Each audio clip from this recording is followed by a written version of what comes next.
balance i livet. Jeg behøver selvfølgelig ikke at fortælle, at det er vigtigt.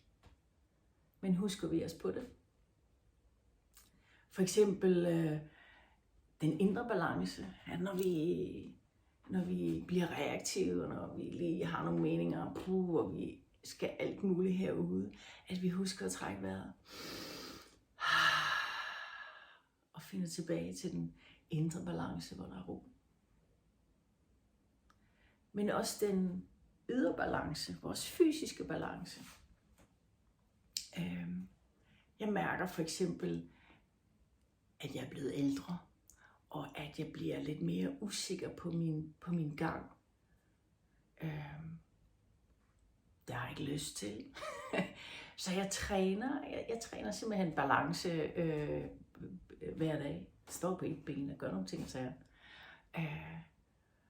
og det gør, at mine skridt bliver mere sikre, at min vej ned ad trappen, eller mine vandreture i de molske bjerge, har en anden lethed og ro.